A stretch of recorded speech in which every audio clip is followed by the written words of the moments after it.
Good morning, everybody, and thanks for joining us here in Lake Charles this morning. We've got a number of people who are here with us today, and after I speak, Police Jury President Brian Abshire is going to speak, and then we'll take questions, and of course you can address questions to us. But in addition to us, we've got Casey Tingle, who's the Director of the Governor's Office of Homeland Security and Emergency Protection, Major General Keith Waddell, the Adjutant General of the Louisiana National Guard, Lamar Davis, the Superintendent of State Police, Butch Browning, who is the State Fire Marshal. We also, I think, have Representative Farnham and Representative Tarver, and we want to thank them for their participation today. And we just left a meeting with them, and we also had Brian Beam, the Parish Administrator, Brian Abshire, who you're going to hear from, Dick Grimion, Parish OEP Director, and others. We got off to an early start, as you can tell, this morning by viewing the damages that were inflicted by yesterday's severe weather.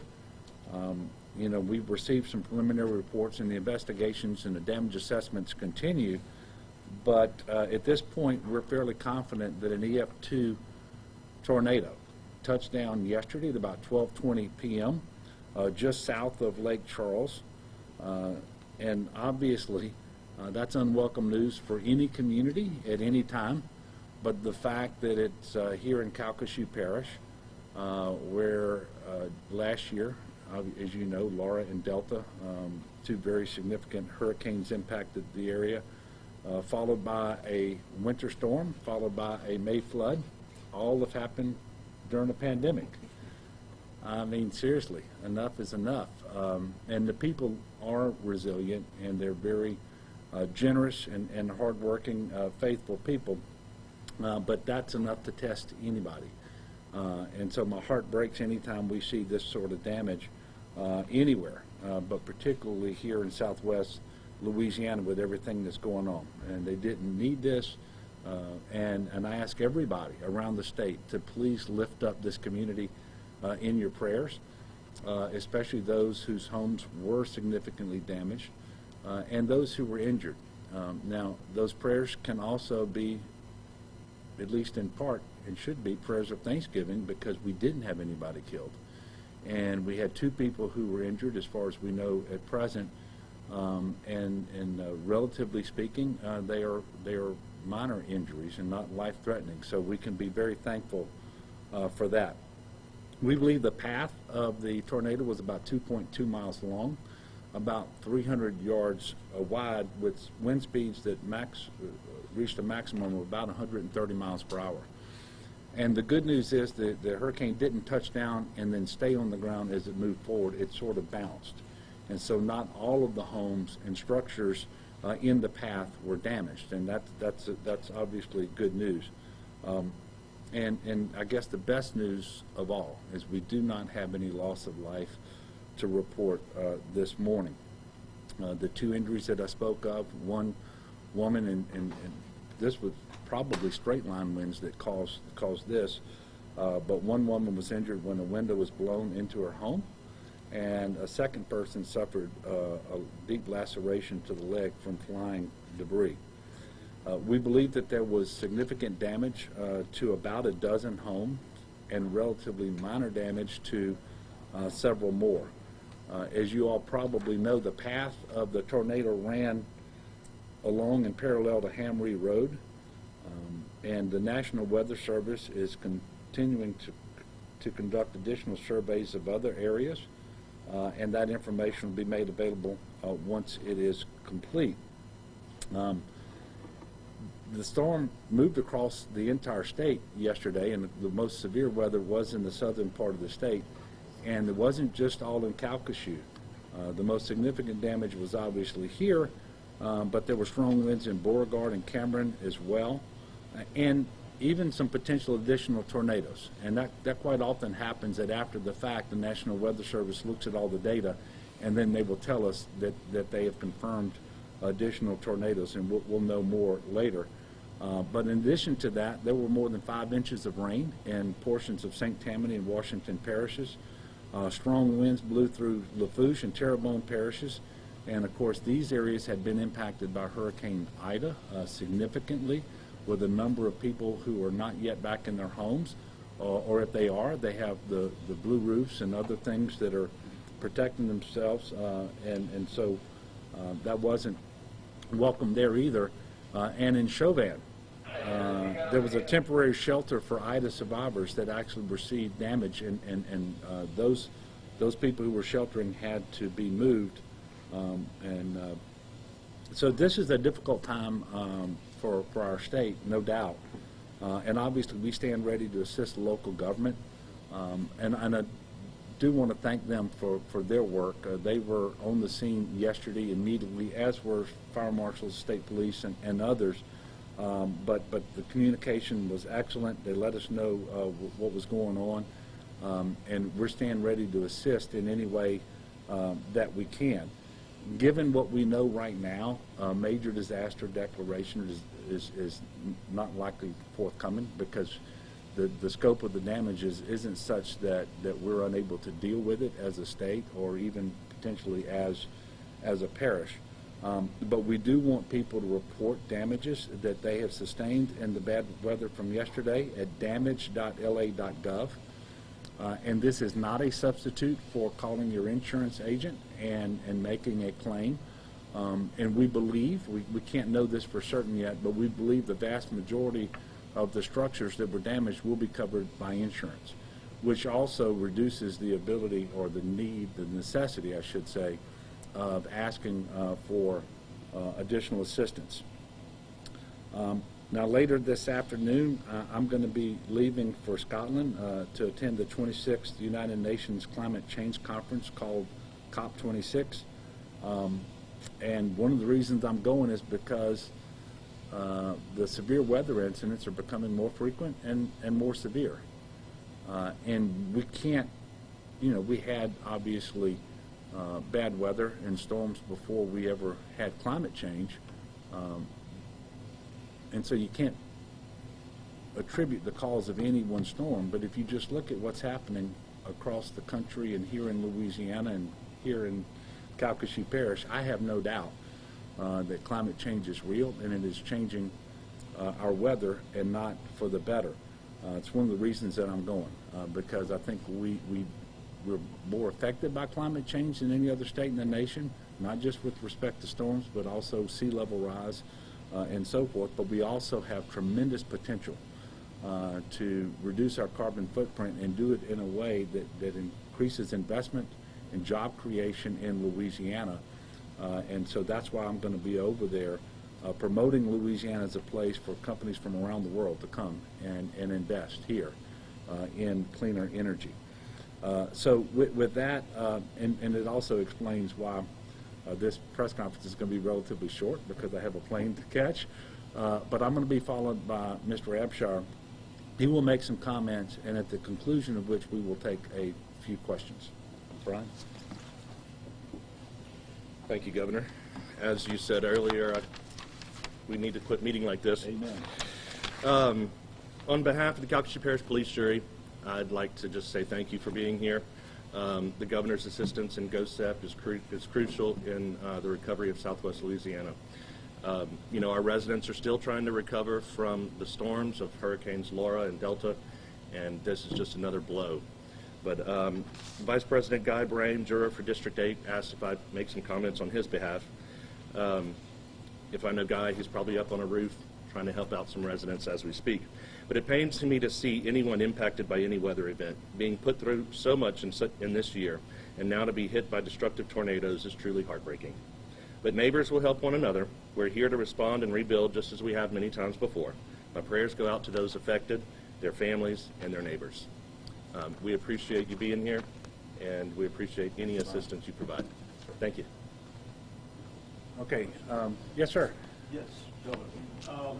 I saw you sent a letter to the White House last week pressing for more disaster relief. The leaders in this region have made it very clear that they think it's too little and too late what they've gotten so far, what's going to come anyway, $600 million. Are you hopeful that, what are your thoughts on whether more can be allocated for Southwest Well, I would never say it's too late because that undercuts your efforts when you try to get more, right? I don't believe that the allocation that was given to Louisiana out of the $1.61 billion in the appropriation for community development block grant funding for 2020 storms across the country will be sufficient to address the most pressing need for Southwest Louisiana, which is the unmet need for housing. As you correctly stated, I was at the White House last week. I gave the president a letter. I also had an opportunity to give a copy of that letter to the Speaker of the House of Representatives, Speaker Pelosi, and continue to work with our congressional delegation. And don't get me wrong, we very much appreciate the $596 million.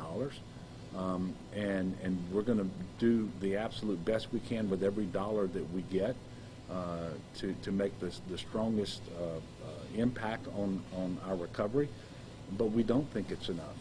And so we do have an opportunity, we believe, over the next month or so to influence what the appropriation looks like in early December. And early December is the next target because that's when the federal government's scheduled to shut down absent an appropriation that keeps it open. So there will be an appropriations instrument. We're working with our congressional delegation, with the White House, and with leadership across Congress in order to increase the appropriation, not just as it relates to Hurricane Ida, which obviously we still have an awful lot of work to do there, but with respect to Southwest Louisiana storms from last year, Laura and Delta. You know, I'm optimistic by nature. I believe we have a great case to make. We've been making it, and it's hard for me to believe that it's going to fall on deaf ears. So I think we will be successful. I will be extremely disappointed if we're not, and this is all going to take place over the next month or so. Governor, yes. Yesterday, as part of our coverage on climate inequity, we met a woman named Bridgette. She has cancer. She's poor. She's African American. She lives in public housing, and her house is battered by the weather, the extreme weather that you got last year. She has nowhere to go. She can't move anywhere. So my question to you is, what do you plan to tell the world at COP26 about women like Bridgette, many of whom live in your state, who are at the front lines of extreme climate? Yeah. Well, obviously, you know, I was just talking about unmet need, and the unmet need is typically the needs of poor people who don't own their own homes, or if they do, they can't afford insurance. And so when you have these severe weather events that cause catastrophic damage, they typically are the ones who suffer the most, and they're the ones most likely to be unable to recover. And it doesn't just affect their living arrangements, it affects every part of their lives, and whether they can continue to work and so forth. And there is no doubt in my mind, and I said this earlier in this press conference, the weather events we're seeing here in Louisiana, across the country and across the world, are becoming more severe and more frequent. I believe this is being driven by climate change, and I believe we have an obligation to do what we can to make sure that we reduce our carbon footprint, that fewer greenhouse gases are emitted, so that we can limit the degree to which the temperature continues to increase, which is, warm waters fuel these storms, the hurricanes that you were talking about. And we can do it in a way that preserves Louisiana's spot as an energy state. Look, there's a transition underway. It's going to take a decade or two or three. I don't know how long. But the future is not fossil fuels. They're never going to go away completely. But there's a cleaner energy future. It's going to look more like solar. It's going to look more like wind. It's going to look more like hydrogen, with carbon capture and sequestration playing a big role as well, and biomass being used to refine diesel and other fuels. And those are the areas where we can secure investments that lead to good-paying jobs and careers to support families, all while we do what we can to limit climate change and make sure that we have a safer planet on which to live. And it's not just the storms, it's the sea level rise that's happening too, that threatens low-lying areas. And there's not another state in the nation that's more affected by this than Louisiana. So that's exactly what I'm going to tell the people in Scotland, why we're committed to this, why Louisiana, if they want to make a real positive impact, come to Louisiana. We welcome the investment. We welcome their presence, and come and invest here. And you can have one of the biggest impacts that you can have anywhere in the world. And we're already having success. This is not some pie in the sky theory. We've announced the Air Products $4.5 billion blue hydrogen. There's a final investment decision on that, and that's going to happen in Ascension Parish, Louisiana, and it's going to be accompanied with carbon capture and sequestration. In fact, the largest project of its kind anywhere in the world that has reached a final investment decision. And there's growing fuels at the Port of Baton Rouge, $9.2 billion biomass diesel refining, things like corn and soybean with carbon capture on the back end. We're doing it in Caldwell Parish. We're doing this in St. Charles Parish. We're doing this in St. Bernard Parish. And so this is very real, and this is our opportunity to maintain our prominence in the country and in the world as an energy state, even as we transition away from fossil fuels. And again, that transition is going to be gradual. Last question. Governor, just as a short follow-up. Can I follow up on that? Yeah. Actually, because we're in a part of the state that relies heavily and continues to grow petrochemical, LNG. How do you explain those, what you were just talking about, to people in this region who it's a part of life and a big part of the economy? Well, it's going to continue to be. So, for example, I believe that LNG has a tremendous role to play. Every time anywhere in the world a coal-powered plant is converted or decommissioned in lieu of a gas-powered plant, natural gas, then that helps the environment. And I testified in front of the Senate Energy Committee in Washington a few months ago. The most carbon-advantaged barrel of oil produced anywhere in the world is produced in the Gulf of Mexico. And so we're not going to stop burning oil. We're not going to stop consuming natural gas tomorrow. And in fact, we're not going to stop this ever. But the reliance on it will be decreased over time. But throughout this transition, and even when we get on the other side of the transition, there's going to be need for oil and for gas. And there's no better place to get that than right here in Louisiana and in the Gulf of Mexico. Again, it's the most carbon-advantaged barrel of oil anywhere. The methane emissions are practically non-existent in the Gulf of Mexico. You don't have the transportation costs to get that fuel to the United States if it's produced somewhere else in the world. And we have all of the refineries and the chemical manufacturing facilities here and elsewhere in the United States that are going to continue to need that feedstock. So for all of those reasons, it makes sense to continue to produce oil here. And by the way, we know we have stringent environmental regulations here in the United States that govern the production of oil and gas. Why would we want that happening somewhere else in the world where they likely don't have the standards, and if they do, they don't have the enforcement, and then if they get the oil, they got to transport it to the United States. None of that's good, and it erodes our energy security. So there is a role going forward but this is not a situation where we can afford to be more pro oil and gas than the oil and gas companies. Look at the announcements that have come out recently by BP and Shell, even Exxon and others, who in an ever-increasing portion of their investment portfolio is moving away from fossil fuels and towards renewables and cleaner energy sources to reduce the carbon footprint.